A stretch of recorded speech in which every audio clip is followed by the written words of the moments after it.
This guy was already constitutionally disqualified from being president, and he's also disqualified in every other possible way. Elon Musk went to Germany specifically to explicitly support and endorse the AFD party. So did JD Vance. If Joe Rogan is a great comedian, then I'm the fucking love child of Richard Pryor and George Carlin. And you're either gonna feel that way or you're gonna feel like a coward, and you're gonna live your life in shame for not fighting for our democracy. I don't wear a toupee.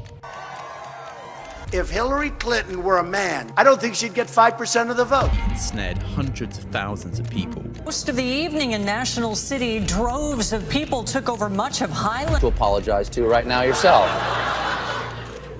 No. Demonstrators who attempted to block traffic were forcibly moved by police. All of these liars will be sued after the election is over. And then after they dragged her outside, one armed ICE agent walked from room to room. Federal immigration policy threatened to deport undocumented immigrants living in the United States. Hello and welcome to the White Rose Resistance Podcast. Today we'll be interviewing Cliff Cash, a famous comedian who's been going around running protests, running rallies, making action happen, basically making things happen in the country because we really need that right now. So to start off, to introduce myself, since none of you know who I am, my name is Preston. I've been in politics for a while. I used to help with the Party of Reason and Progress, if anybody's aware of that. We used to just talk about politics and try to get people more involved and try to run our own rallies and things like that. I ended up just getting overwhelmed with once Trump was actually elected, and I was just like, I just don't know if I can do this anymore. And it burned me out for like a few years, but now I feel like we can't just sit back anymore. So got to get more involved at this point. So I am here with Cliff Cash. Go ahead and introduce yourself. I'm stand-up comedian Cliff Cash. I am actually not famous. Some people some people mistakenly think I am. But yeah, I've been a stand-up comic for 14 years, and the first 12 of that were really sort of toiling in the shadows of obscurity. And then over the last couple years, I've built a pretty, substantial, to me, fan base. I released a couple comedy specials that did really well. The first one got, maybe somewhere around 2 million views for the whole special, and maybe around 60 million views across different clips. So that's kind of what sort of blew up my social media and my career. And I've been pretty politically active most of my adult life, I guess, at least since sort of my late 20s. I started a recycling business and ran that for 8 years, which very organically sort of parlayed into some environmental activism. Me and 7 friends started a 501c3 to fight against what would have been the 4th largest cement plant in the United States. And it took us 8 years, but we beat it. It was only the second time in the U.S. that a community has stopped a cement plant from being built. And we did that by following the blueprint of what the first group that succeeded at it did, which is a pretty sound way to do things. And I've always used my stand-up to raise money for causes that I believe in, unhoused people, refugees. I was raising a lot of money for refugee resettlement programs in the first Trump administration because he canned all of that when he first came in with the Muslim ban and all of that. That was actually very, very harmful to refugee resettlement programs across the United States. Many of them shut down completely. And yeah, I've used my stand-up to raise money for candidates in every election cycle, but this last election cycle, I raised money for 17 different candidates just this last cycle. So when Trump got elected, which I thought was a mathematical impossibility both times, and I think history might maybe show that I was right. I'm not 100% sure he really won either of these elections, but we'll see. Time will tell. When he got elected this time, I just kind of like you, like doing nothing is not an option. So I've been protesting in DC since January. My first protest up there was January 3rd. That's on YouTube somewhere. But we went into the halls of Congress and begged these members of Congress to at least talk about the 14th Amendment, Article 3. That states that an insurrectionist cannot be president. It doesn't state that you have to be convicted in a court and then you go to the Supreme Court. and didn't get an appeal, it doesn't state that. It just says insurrectionist. And this guy was already constitutionally disqualified from being president. And he's also disqualified in every other possible way. That I've now started a thing called Fox Takedown. We're going after all the Fox affiliates. We're protesting Fox in 19 cities right now. I started a website called Donald Loves Vladimir, which is all the Donald Trump and Russia information in one place. Yeah, and then my newest website links to the Donald Loves Vladimir website, but it's called Epstein'sBestFriend.com, and it's a landing page for just kind of a clearinghouse for everything you could hope to know about the topic. It's every book, every article, every podcast, every documentary, every document, every photograph, everything I could find all in one place. So you don't have to go all over the internet because it's all there. And that's a small fraction of what I've been up to. And when you said that you've been helping the reps out, that's not just from the state that you live in, right? You're helping out reps just across the country, right? As I travel, I will do fundraiser shows. Yeah, so that was this past election cycle, 17 candidates total. And that was really probably, I guess, was only in like 5 counties, 2 states, 5 counties. But yeah, I did as much as I could. That means Congress seats or like Senate? Like all most the above? of the, it was everything. Yeah. It was like everything from local school board where I live to the 2 different counties that I'm sort of in and adjacent to a sheriff in Panama City Beach, Florida. That was multiple candidates as well, and some state legislature seats, and yeah, a bunch of different. So actually impacting politics in America, like actually making a difference with these things. That's actually really awesome to hear. Yeah, occasionally somebody will come on one of my social media feeds and say, well, why don't you do something about it instead of just complaining about it? And I'm like, you should probably Google me. Yeah, right. all I'm doing every day is doing something about it. And you know, I don't say that in a boastful way, because to be honest, I don't want to do it. I don't want to perform for free, but I know that money can be impactful for a candidate who's got a small coffer for their campaign. And, you know, if I can raise 2 or 3 or 4 grand for a candidate, that's a lot of yard signs, a lot of bumper stickers. That's a billboard for a month or 2. And, you know, and all the protesting and organizing I'm doing now, I don't want to do it. Nobody that's doing it wants to do it. It's not fun. It's not free. It's not convenient. But this is literally a turbocharged takedown of our democracy. And anybody that thinks it's anything other than that is either dishonest or naive or both. Or they're for it. It's just, yeah. It's just not a time to make excuses. It's a time to show up and stand up and speak up. And if you're not doing that, you might as well join the Nazis, because if you aren't at the very least speaking up and acting locally, then you are part of what we're fighting against. Yeah, this is not the time for centrism. It's not the time to be a centrist. It's not the time to sit on no fences. Like, choose where you stand and stand with your friends. Stand with the people you care about. Like, why are you standing on a fence where one side is getting annihilated and the other side is just getting richer? Like, it's like the building is on fire and you're either throwing buckets of water on it with us, or you're watching us try to put the fire out. And until everyone joins in, the fire is going to keep burning. Yeah, that's exactly it. Like, it's really, I feel like we're at that point where you really just have to choose whether you're going to be involved and make a difference, or sit back and watch the world burn. And it's sad. A lot of people don't want to hear this, and a lot of people dislike me saying it, and some people dislike me for saying it. But protesting in the park down the street from your house isn't going to get it done. That was a fine first thing to do 10 months ago. That was fine for chapter 1 of the resistance. We're now on chapter 10, or we should be. And chapter 10 is shut DC down completely. And honestly, that should have been chapter 1 or 2. But since we're now in chapter 10 and it hasn't happened yet, it better happen real soon. Because right now, his 100-day polling numbers were the worst in recorded American history. His 200-day polling numbers were the worst in recorded American history. His military parade was a flop. He's getting his brains beat out in lawsuits. He's losing 90% of the lawsuits he's been involved in since he took office.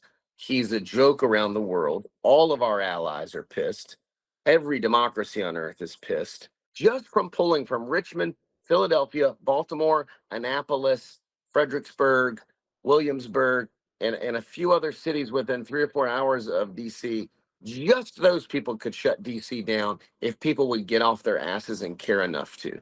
And if all you can do is make excuses as to why you can't show up in DC to fight fascism, then you might as well fucking give up. And if you're going to give up, I suggest creating a plan to flee, because your whiteness won't save you from fascism. Your privilege won't save you from fascism. One of the first things Vladimir Putin did when he took over Russia, which, by the way, took him a lot longer than it's taking Donald Trump to topple America.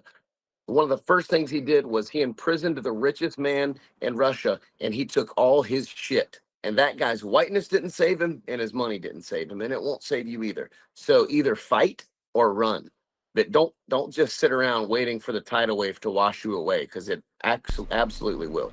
Yeah, I actually just saw a video today, a YouTube video from Feli from Germany. Shout outs to her.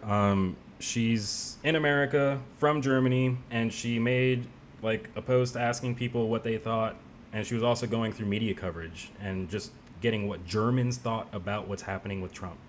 70% thought that he was ruining democracy. Most of them like foresee Nazism coming back. Like they see the exact things that are happening that happened in the 30s that led up to Nazism.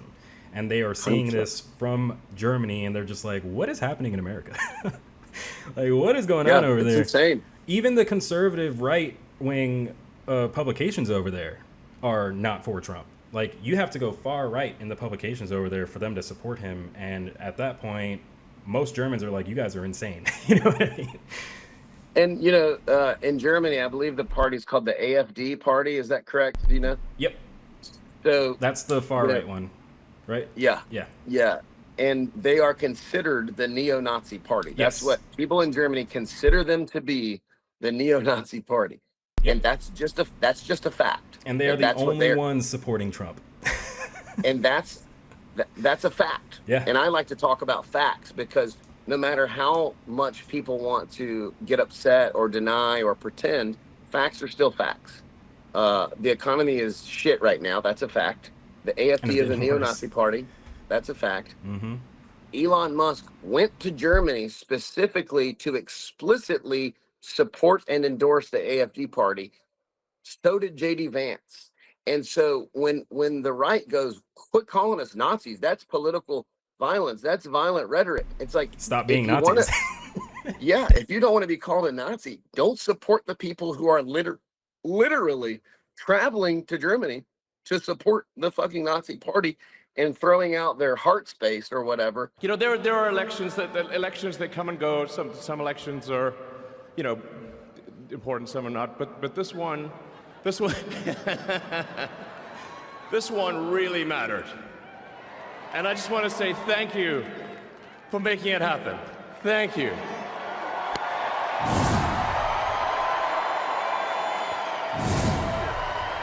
My heart goes out to you. And it's like, if you're going to act like a Nazi, we're going to call you a Nazi. And if you're going to be a Nazi, expect Nazi shit to happen. That if you're going to do Nazi shit, expect Nazi shit. And that shouldn't surprise anybody.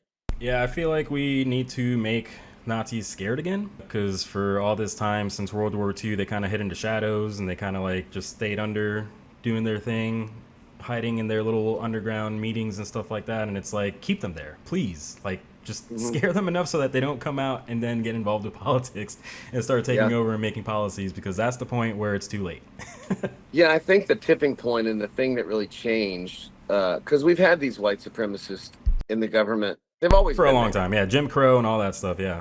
Yeah, I mean, even David Duke, more contemporarily. The issue is what's happened in our country is the right has defunded education for decades, making people dumber intentionally, especially in low-income areas, while pumping insane amounts of money into these PACs and super PACs, and through Citizens United, allowing unlimited amounts of dark money into politics while building this disinformation network that I don't know if Russia was involved in that from the beginning, but they certainly are now. Vladimir Putin and Russia have seen this right-wing information ecosystem from Fox News to Tim Pool, and they've gone, man, what a powerful tool they are using to completely dupe and brainwash the simplest among them. We should use it too. And so now they are. And some of this stuff that people will say to my face in an argument are literal Russian talking points. If you watch Tucker Carlson, it's literal Russian talking points. So much so that Russian state media, which is ultimately answers to RT is the Russian media, right? Yeah. Yeah, Russian Times or something like that. Yeah, and that is directly, they are directly accountable to Vladimir Putin, and they're running episodes of Tucker Carlson. That would be like Fox News airing one of the most famous Russian journalists on our TV and being like, we love this guy, which, I mean, that's probably going to happen next week at this point. But so what has happened is this was already bad. Koch brothers were already bad. Citizens United was already bad. This was all very sinister from the get-go. Fox News was bad. But now Russia has sort of harnessed that energy and aimed it the way they want things to go. And they have fully infiltrated not just the GOP and the MAGA cult, but they've infiltrated the NRA. I mean, that's a fact. That's very easy to research. They are fully steering parts of our political reality right now. And members of the Republican Party, I'm guessing some are totally on the take. There are literal Russian assets that are being paid to do what they're doing. And some are too stupid to understand that they're being pawns. And some really think that they're just doing the right thing, that somehow supporting Russia is better than supporting your neighbor who happens to be a Democrat. And it's a scary time, man. And that's the element that makes all this so much more sinister and dangerous. They take advantage of ignorance, basically. 100%. And it's not just that Russia is steering so much of this. It's not just Russia. It's Russia in the context of the BRICS nations. And so, you know, the Republican Party has talked for all these years about being tough on China. There's nothing happening right now that's tough on China. China's never been better in modern political times. And, you know, the BRICS nations is Brazil, Russia, India, China, South Africa, and some others. But you look at what's happening. I mean, Donald Trump punishing the government of Brazil for holding Bolsonaro, you know, accountable for his crimes against democracy. And now we're spending $20 billion to bail out Argentina, and Trump's taking billions from Qatar, who also owns a huge chunk of Newsmax, by the way, who Pam Bondi also lobbied for Qatar for a long time for $115,000 a month. So you start to draw all these lines, and all those lines and connecting all those dots, they're all going to the most sinister countries in the world. And that's not who the United States needs to be allied with. And Saudi Arabia and Israel have been, you know, a problem in my humble opinion for a long time. But this is beyond that. We're now aligning ourselves with every benevolent, egomaniac, psychopathic dictator on earth, while turning our backs on democracies, including ones that are being attacked. I mean, Ukraine is our ally, and the only reason they went through nuclear disarmament is because we promised multiple times to protect them. Not a handshake deal while we were having beers. These are documents and treaties where the United States said, if you will go through nuclear disarmament, we vow to protect you militarily from any transgressions against you. And we have deserted them. We have deserted them as an ally. And in my humble opinion, that's treason. That alone should be enough to literally remove the entire Republican Party from office. And that is one of 10,000 transgressions that they have on their scorecard. Yeah, I'm glad you said the whole Republican Party, because a lot of people think that if we impeach Trump, that it'll fix things. But it's like everyone behind him is worse, actually, because they are the ones moving the gears. They're the ones getting everything written down, and all those speeches he does are written by them. He's not doing most of the stuff himself. He's not smart enough. Let's be real. He's not smart enough to do half of the things he's doing. Donald Trump could not get on a Zoom call by himself. Literally. I would bet you my skin and all 10 fingers. I would guarantee that. I would guarantee that. And like, as a New Yorker, I grew up in New York, and like, I've just been so inundated with all my life with just Trump. Every time I've seen him, just like, what is he doing this time with New York? Like, all New Yorkers, for the most part, hate him. Oh God, it's crazy. Yeah. Nobody hates him. When nobody hates you more than the place you came from, Right. That's when you know you're a piece of shit. Yeah, and I was part of the protest back when he was first being elected in New York, where we marched past his building and everybody was flicking it off while we were walking past it and stuff. It was a really great experience. Everybody was just walking down from the top of Uptown all the way downtown, and it was literally like, I can't remember how many, but it was tens of thousands for sure, all walking around with signs and stuff like that. It was great. But yeah, it's like, he's just not done anything good in his life, like, ever. He's a truly terrible human being. Mm-hmm. And for this guy to now be the mascot of modern day American Christianity is the grossest thing I've ever seen in my 45 years on planet Earth. Yeah, it's absolutely It's insane. so disgusting. And have you ever looked into JD Vance's like blogs and stuff like that? Like all the things he did before getting into politics? Like, he is straight up just a Nazi. Oh, totally. Yeah, all the racist, Curtis sexist, Yarvin all the stuff. things. Yeah, I mean, he'd come out, he has all these quotes, one of them being, Americans need to get over their dictator phobia. And it's like, hey, MAGA, your vice president says we should have a dictator. And they're like, well, I mean, We're cool with that. There's no reasoning with these people. It's absolutely batshit crazy. That's actually a point that I want to talk about too, because I just saw a video today as well of an ex-MAGA lady. I don't know if you saw this. She's ex-MAGA, ex-Mormon, and she made a YouTube video. She's been on part of this Leaving MAGA movement, and she basically... I know that guy.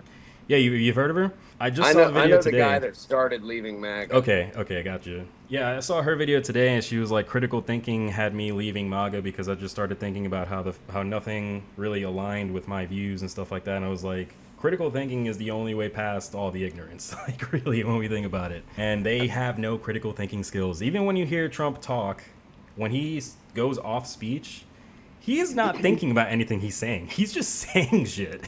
Oh, it's batshit, man. Yeah. I mean, it is. This whole thing is really fascinating from a sociological and psychological standpoint.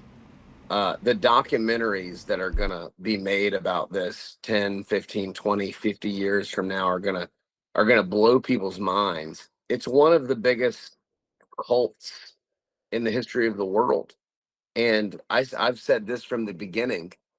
I know this country. I know this country's racist, misogynistic, homophobic, bigoted roots. I mean, we wiped out a race of people and moved them all to the least desirable parts of the country and enslaved another race of people to build our infrastructure and practically enslaved the Chinese to build our railroads. And I get all that. I'm not so because I get that context, I've been saying for a long time, I'm not surprised that Americans are brainwashed by a sociopath. Not at all. What I am surprised by is that Americans are brainwashed by an unlikable, ugly, stupid sociopath. That's what I'm surprised by. If they were brainwashed by, Mitt Romney or... I was literally about to say that name. Can we just get a guy that like looks like a real president, or like, somebody that can give a real speech, or That's so funny. like has a degree that they actually earned, or that was the first person I thought of with that too. I mean, this guy got, what was it, $200 or $400 million from his daddy, and the first thing he spent it on was pageants for teenage girls. Yeah. And that's the guy that was best friends with Jeffrey Epstein, and you think that he's a Jesus bald eagle patriot, man, and it's just absolutely mind blowing, man. Yeah, it's a crazy time to be alive. You heard about the Comey thing, right? Where he hired an insurance lawyer that's never convicted anybody in their life and doesn't even have like prosecutorial experience or nothing, and he's expecting her to win. And it's literally, she won one of his pageants, and he saw her walk onto his golf course, and he's like, hey, what do you do? And she's like, I'm a lawyer. He's like, all right, you're my lawyer now. Mm-hmm. How does that work? Guess who else was in one of his pageants? Erica Kirk. Yeah. Yeah. Oh, yeah. Who was the CEO of a adoption agency in Romania? Yeah, I when heard she about was that. 17, which is where Epstein trafficked a ton of girls from, but probably a coincidence. I looked into that, and they were like, there's no evidence, and I'm like, I don't care if there's no evidence. There doesn't need to be evidence. I believe it. Like, they have a history of that shit. Raise your hand if you know a 17-year-old who was the CEO of an adoption agency. Right. Oh, no hands. Huh. And the whole missionary thing probably never happened any other time. Like evangelical Christianity, that whole sect of Christianity is very much known for just going over and basically taking kids from their country, and then being like, God told me to take you, and it's like, what? It's just it's crazy. I literally had just heard about that yesterday, and I was like, I gotta look into this. So I looked into it, and I was like, they're all like, we found no evidence of this. I'm like, I don't care. I believe it. Yeah. It's literally like that. The facts are enough for me. Right, everything around it, the whole Epstein thing, it's just ridiculous. And then you get the Quantico thing last week where he's got all the generals in one place. Total security risk. Absolute security risk. And then he's just telling them it's like a pep rally for generals. For military generals. Don't worry about those pesky rules of engagement. You mean the Geneva Conventions that our country has followed? Which they've already violated by killing the Venezuela people. Oh, totally. They violated the hell out of that. Who are those people? We still don't know. Well, they have, there have been some journalists that have traveled there and talked to people who said that one of them was my husband and he was a fisherman. Exactly. And he never came home. Yep. Yeah, they never revealed identities before doing any of that. They never looked into their identities before doing that. They literally just saw a boat, shot it down, and it was nowhere near us. What they are doing, the Venezuelans, is dipping their toe in the water for what they're going to do to other people. Yeah. What they are doing in this country right now to immigrants is dipping their toe in the water to what they're going to do to other people. All of this is to warm us up. This is foreplay before the actual fucking, excuse my language. But this is getting us used to this authoritarian behavior because they plan to do it to more than just brown people, and they plan to do it to more than just people from other countries. Anybody who resists, anybody who opposes their ideology. He's already said it multiple times. If you are against me, you're my enemy, and I hate you. He literally said that. They say that any other party is the party of hate, and I'm like, just look at your own quotes, dude. What are you even talking about here? It's just, it makes no sense. And then I wanted to know your thoughts also on the Saudi Arabia Comedy Festival that's going on over there. And what do you think about them just throwing their morals out the window for a paycheck, basically? I don't know. I'm just starting to hear about it in the last day or two. I haven't had a lot of time to dig into it because I'm on tour. So I've had shows every night, and my family's down here with me, and I've just kind of had a lot going on. So I haven't been able to really research the nuances of it. But at first glance, just, assuming that sinister people in Saudi Arabia are behind this thing, then no decent American should take money from those people. And honestly, the golf people shouldn't be either. And, it's bullshit. It's and Bill Burr is one of my favorite comics. I mean, somebody that I really probably my favorite famous comic, somebody that I would like to meet, somebody that I look up to. And I'm super, super disappointed. It really bums me out that he would do that. But, at the same time, there's no scenario where I think that it's right or ethical to do.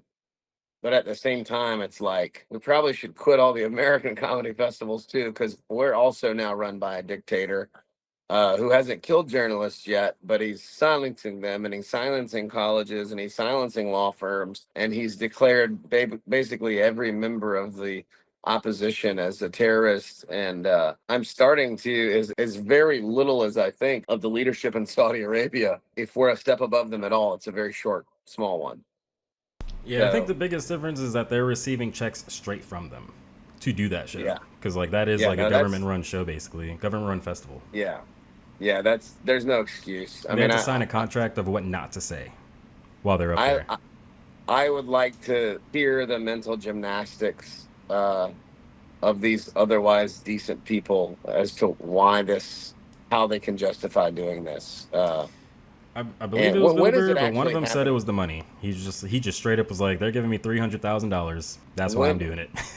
When is it happening? In a few weeks, I'm pretty sure. I mean, $300,000 is not a stupid amount of money for somebody like Bill Burr. He can make that in a show. I mean, right. you sell out a big venue and $50 and $75 and $100 tickets, and you can make $300,000 in a show. You just kind of do the math. Mm-hmm. And all of them are famous too. All of them could do that. Yeah, I'm in that world. I don't make that kind of money, but I'm in that world, and I know people that open for these very famous comedians. I have met and talked with current and former agents and managers of these big comedians, and I won't say names because I'm not trying to put people's business on the street, but there's a lot of famous comedians that won't do a show for less than $200,000. So 300, if it was 3 million, that would be maybe a little more. Still doesn't justify it, but it would be understandable in a way, I guess. No, it still wouldn't justify it, but it's like 300,000 probably isn't even remotely life-changing for somebody like Bill Burr. Or who else is on it? Dave Chappelle's on it, right? I believe so. Aziz Ansari, David Richardson, the guy whose dad was killed in 9/11. So that's really crazy. Oh, Pete Davidson. Pete Davidson. Yeah, that's what I meant. Sorry. Yeah. Well, Saudi Arabia will at least they have to suffer through a Pete Davidson set. That's all I have to say. I mean, that's worse than anything we could do to them. That's a good point. That's really funny. Yeah, it's like we ought to just send them like Tony Hinchcliffe and Theo Vaughn and every other absolute dog shit comedian who's so fucking unfunny that I wish I was born without ears every time they do a special. All of Joe Rogan's friends basically just send them all over there. Dude, I mean, if Joe Rogan is a great comedian, then I'm the fucking love child of Richard Pryor and George Carlin, and give me 500 Netflix specials. These people, yeah. It's so people thinking that Theo Vaughn is a great stand-up comedian is the epitome of anti-intellectualism in this country. It's like comedy slop. Like instead of AI slop, it's comedy slop. It's brutal, man. The first time I saw this was before he was real famous. I saw his first stand-up special on Netflix, and I was probably like 2 or 3 years into stand-up, and I was watching it with my girlfriend at the time, who later became my wife and then my ex-wife, and she was like, "You're way funnier than him," and I was like, "Holy shit!" I was just sitting here thinking that who the fuck is this guy? And I Googled him, and it was just like he was on Road Rules one time, and I'm like, is that all you got to do to get a Netflix special? Yeah, that's all it took. It's unwatchable. Crazy. Tony Hinchcliffe's first comedy special, I almost stuck fucking Phillips screwdrivers into both my ears. Like, it was some of the worst shit I've ever seen in my life. I haven't seen it, but I believe it. What a truly douchey dipshit. And then I should have asked what the language. No, it's fine. We're cussing like a if they have issues with it, I could censor it post, but I'm not worried about it. And then, people that know me here would probably expect that. Yeah, exactly. Like I've seen your specials. And then, what are your thoughts on the Jimmy Kimmel situation and how he was able to come back? I mean, I think it was a powerful lesson for the country. You know, I think it was. It sucks that it happened, but in a way, it's good. I think it turned even more people against Trump. It was really stupid of them to do it. They didn't do themselves any favors with that move, and it showed people that strength in numbers really does work. When all those people started canceling their Disney Plus subscriptions and all that, you got to hit these fascists, these oligarchs who only give a shit about their yachts and castles. You got to hit them in the wallet. That's the only thing they care about, and that's why Tesla Takedown has been so successful. And that's what we're trying to do with our Fox Takedown. And that's foxtakedown.com. Anybody that wants to check it out, we are trying to build a nationwide infrastructure to protest every Fox affiliate in the country.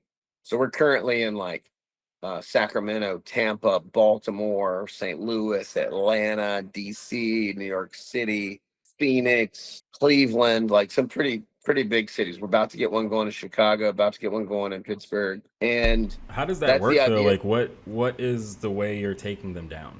Just big protests outside of the offices of these affiliates. So this is kind of phase one. We want to build the network nationwide. So once we've got at least all the major cities covered, next step is really going hard after the businesses that are advertising on those affiliates locally, and going hard after the businesses that are advertising on like Fox News nationally. And then we're going to push out an effort through our socials and the larger national effort, and through all these affiliate efforts. We're going to push out an effort to get people to call their cable providers and say, hey, Fox is automatically included in my plan and I don't want it to be. Unless you can figure out a way to get it off of my plan, I want to cancel altogether. That is awesome, actually. Well, that's our plan. So it's a multi-step thing. And we want to just make the brand, we want to give it the energy of toxicity. We want these advertisers to be like, hey, this is bad for business for us to be on Fox News. And we want these billionaires who are having these, $10,000 per plate galas to not want to invite the Murdochs to go, hey, these people are also toxic in polite society. We want to really affect the brand. At the peak of Tesla takedown, the stock tanked by 55%. The Fox monster has much less financial elasticity than Tesla does. If we tank that stock by 55%, it will be catastrophic to the company. They would have to move to YouTube, like InfoWars. Well, they're going to have to anyway, I think. So some of the things they say should not be allowed on national television.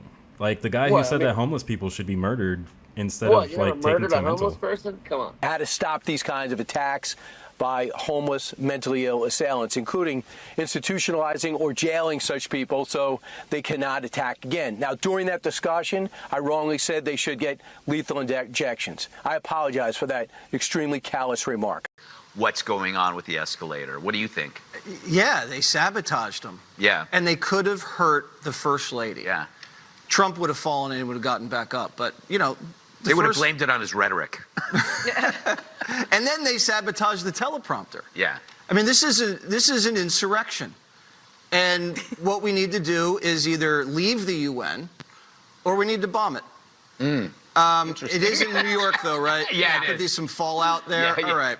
Maybe gas it? No. Let's not do that. Don't gas it. Okay. But we need to destroy it. Maybe just, can we demolish the building? We could turn it into... Have everybody leave and then we'll demolish the building? Like, to just openly say that on, like, a couch in this freaking morning daily show, it's just like, what? And still has a job. Right. That's the thing, is like, there was no backlash whatsoever except for from us, of course, like the non-right wingers. But what has happened since? Nothing. And then Jesse Waters, a week later, said we should bomb the UN. On air, he said we should bomb the UN. This is a guy that looks like a twink who does hair modeling for a Pert Plus commercial, who's constantly talking about what real men should and should not do, that real men shouldn't cross their legs. And I'm like, does your mini mansion have a mirror in it, Jesse? You look like the softest, preppy frat boy I've ever seen, who's never been in a scuffle. And if you were, you would not fare well. Like, what are you thinking? Saying what is and is not alpha. I mean, this guy, he looks like the softest. That dude would run. If you charge that guy, he would run and he would scream. There is no self-awareness with them, because even with Hegseth at the Quantico thing saying that he didn't want fat generals and fat people and that PT was the thing, and it's like, dude, what? Like, look at your leader. Like, come on. The commander-in-chief is in worse shape. Yeah, anyway. The only one that's allowed to have burgundy cankles and a neck pussy is the commander-in-chief. Everyone else got to work out, though.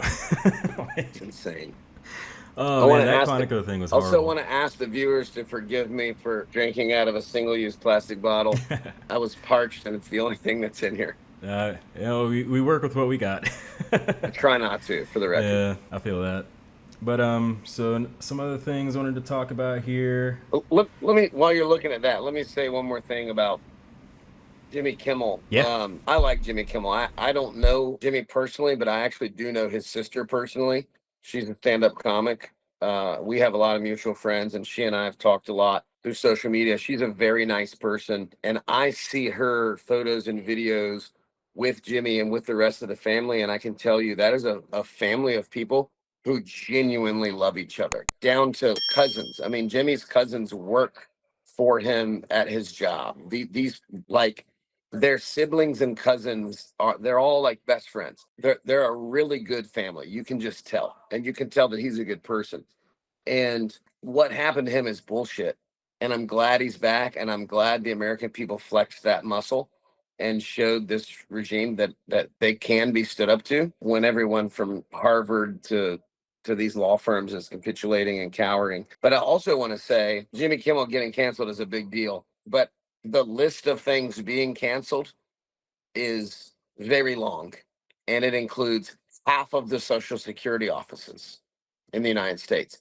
We haven't begun to feel the ramifications of closing half of the Social Security offices in this country. Over 30,000 employees from the Veterans Administration, which was already understaffed and underfunded, basically attacking the well-being of our veterans. I mean, healthcare, a lot of people are going to lose their Medicaid because of this quote unquote big beautiful bill. Anyone who makes less than $400,000 a year, your taxes are going to go up, and the richest people who have ever lived are getting the biggest tax cut they've ever gotten in the history of our country. It's going to add trillions to our debt. So it's like just trying to iterate to people. I don't want Jimmy Kimmel to be canceled, but on the list of things that are being canceled, he's on there somewhere. But there are also some really, like, we should act about Social Security and Medicaid and Medicare and the Veterans Administration the way we acted about Jimmy Kimmel. Every one of these things is a 4-alarm fire, and we have to treat it that way. Citizens have to get in the streets, man. You got to go to Congress. Any citizen in this country, people don't know this, and you should. Every citizen in this country, any citizen in this country, can show up at any one of the congressional buildings, 2 Senate, 3 House. You can show up. You can show up in a tank top and cut off jean shorts if you want to. And you go through a metal detector, kind of like TSA, and they go, have a good day. And you can walk around the halls of Congress and go and knock on Mike Johnson's door and go into his office and say to his staff whatever you want to say to his staff, short of getting physically removed from the building. 1,000 citizens every single fucking day should be doing that, and they're not. And in a turbocharged takedown of our democracy, that's the bare minimum that should be happening every day in this country.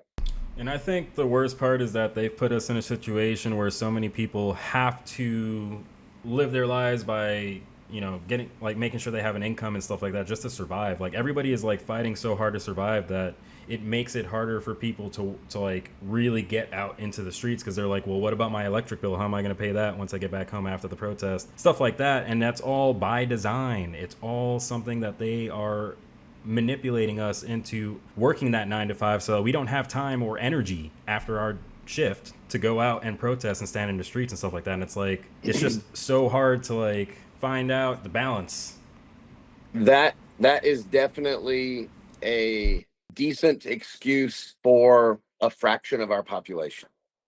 Yeah, that's exactly what I mean. Is like, there's just a fraction that like are just surviving every day, and it's hard for them to like get out, have the energy and have the ability. Even they may not even have cars and stuff. It's crazy, and it's like there are so many people that are capable, though. Absolutely. Yeah, and so I'm hearing that a lot, so much so that I probably need to make a video and really break down what I think those numbers are. Because my retort to that is something I said in the beginning of this interview. Philadelphia, Baltimore, Annapolis, Fredericksburg, Williamsburg, Richmond, just the big cities within 4 hours of DC, there are more than enough financially able-bodied citizens with cars or money for a train or bus to go shut down DC. It's just not happening. And while it's not a financial possibility for a lot of people, it is a financial possibility for millions and millions of people, and they're still not doing it.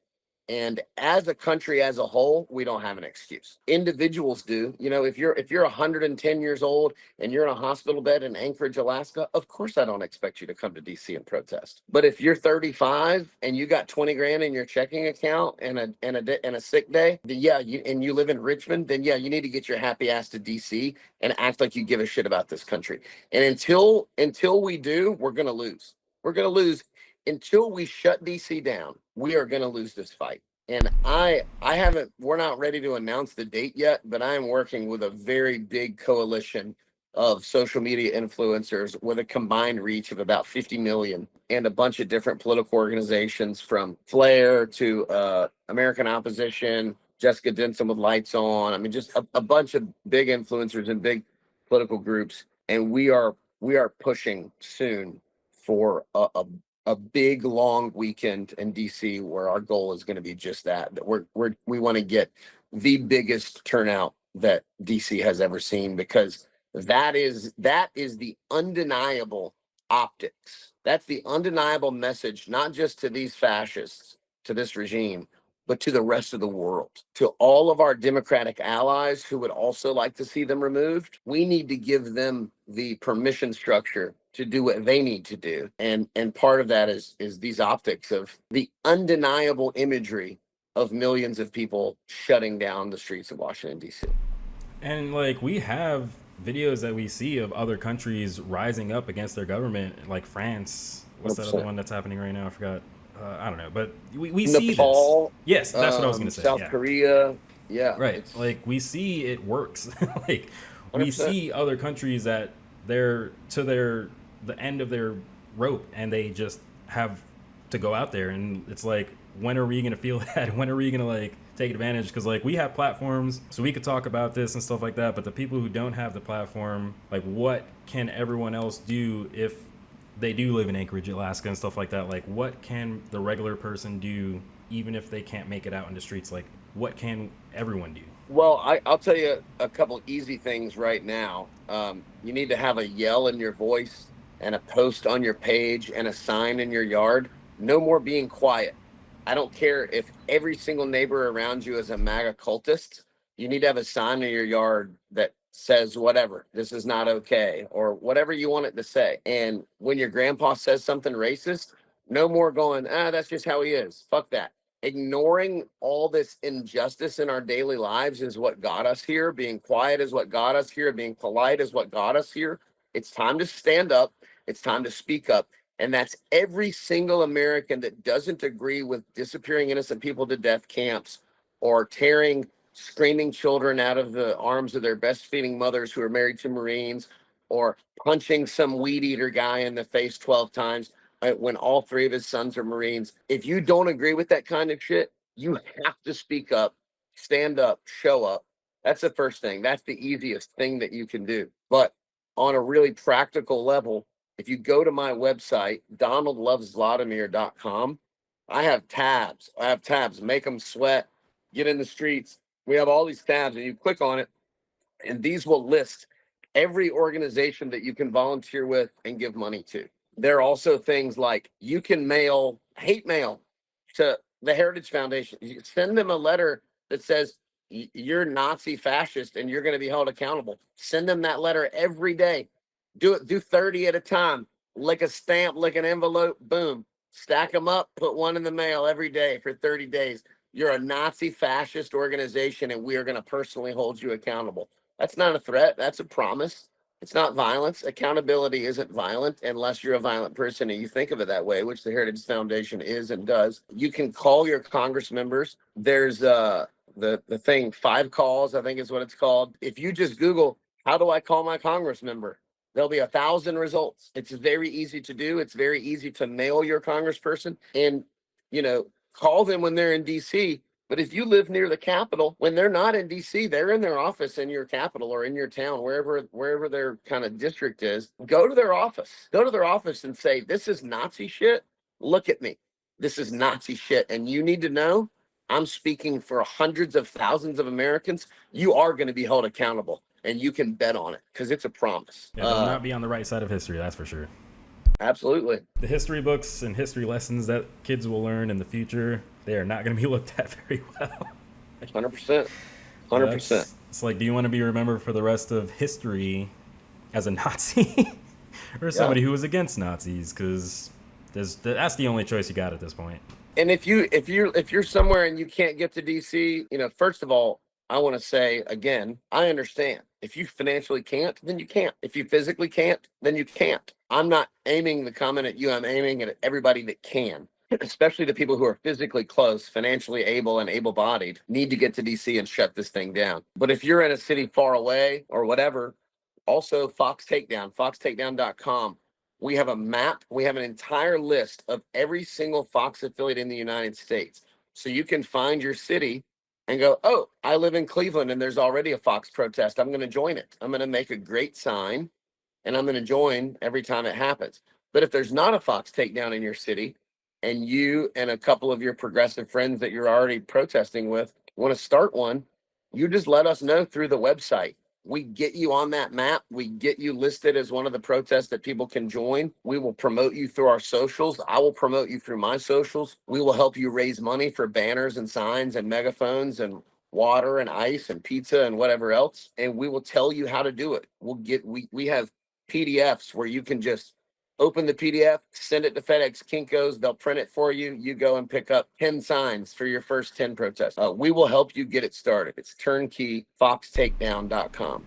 And I think that's so essential because so many people have not been involved with these types of things all their life. And like now they're seeing things happen and they just have no idea where to start. They've never done this before. They've never looked into it before. And now they're just like, well, how do I help? Like, what do I do? It's like to have a platform that you provided to give you all that information, to have it easy to access, to have it mapped out to where others can join you in the fight. I feel like that's amazing. That is so what we need right now. Like essentially, that's really what we need is just one location everybody can go to and just see where the things are happening and how to do what. I feel like that's really important. So that's awesome that you have that. I'm definitely going to check those out. I like what you were saying earlier, like none of this is fun. We don't like doing this. We don't want to do this. It's just essential. And I remember in one of your YouTube videos, you had said that somebody said that you're great at this. You should be a governor or something like that. And you're like, no, like this is not something that like you're trying to make your life into this, but this is just essential. And like nobody should be fighting for their rights. Like nobody should be out in the streets holding up signs. Nobody should be doing that. But right now it's a necessity. That's all it is. Yeah, that's basically exactly what I said. One of my friends said, you were born for this moment. And I said, bullshit. No. Yes, you said exactly. I remember that, yeah. Nobody was born, no woman was born to have her bodily autonomy canceled by a man who's never given a woman an orgasm.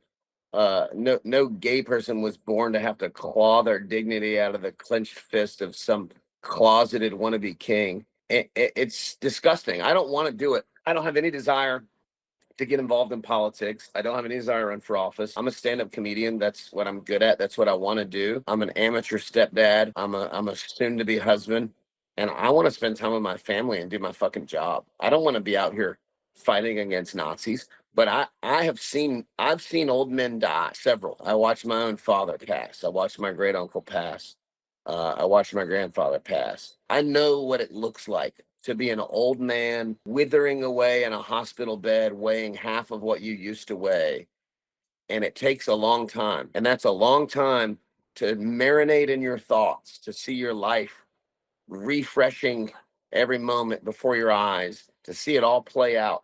That is a long time to lay in a hospital bed and go, fuck, I should have fought for my country. And I am not going to do that. I am not going to regret this shit for the rest of my life. No matter what happens, I'm going to know that I did everything that I could do to fight against this.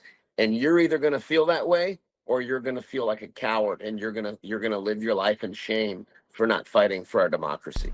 That's powerful. That's up to every person. That is very powerful. I was like, yeah, because at some point you're going to be so old that you just have your thoughts, basically. Like, your physical body is going to eventually lead to that point. So are you going to reflect on your whole life and just think about how you did nothing? Or are you going to think about how you did something and remember that, you know? That's powerful. And that includes your children and your grandchildren. And they are going to ask you to your face, what did you do when they were trying to topple democracy? And you're either going to have to say, I did everything I thought I could, or you're going to have to say, I did nothing because I didn't want to make my boss mad. Because none of that's going to matter if this country gets toppled.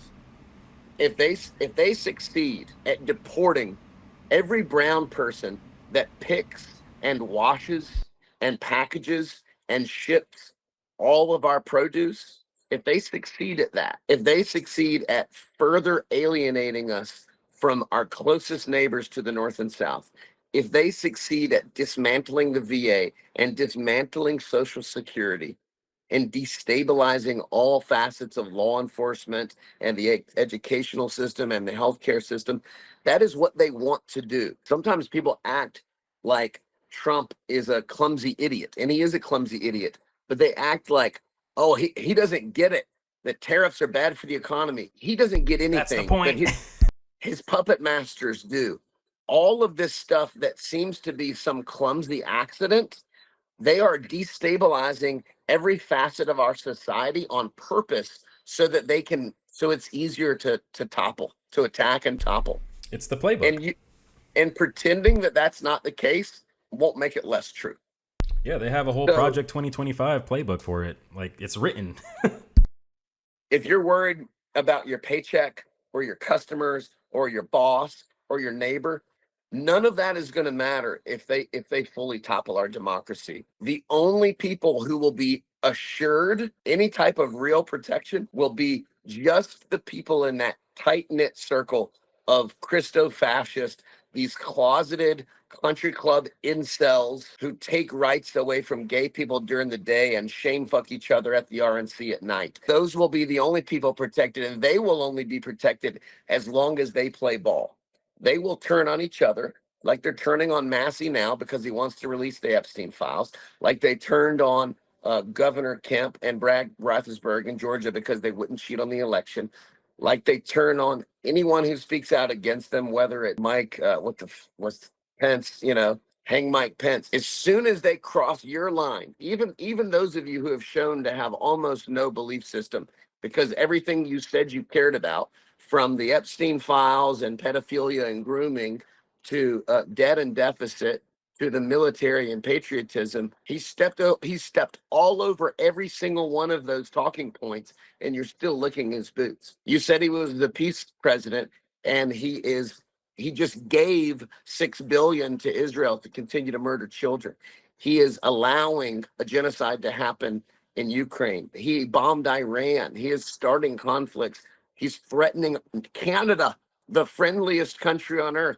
He's not the peace president. He's not here to save the children. He's not a fiscal conservative. And eventually, you're going to come to one of your talking points and one of the values that you pretend to hold. You're eventually going to get to one that really does mean enough to you to stand up. And as soon as you do, you're going to be his enemy too. And that is a fucking inevitability. Yeah. And then, it's not only Canada, our friendliest neighbors, Portland, Oregon. Yeah. It's a war zone over there? I'm sorry. Portlandia. What?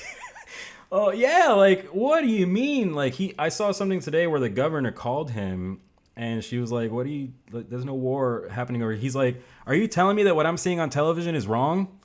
Yeah. That's exactly what we're saying. Like, what is this reality you're in? It's crazy. Like, it really makes no freaking sense.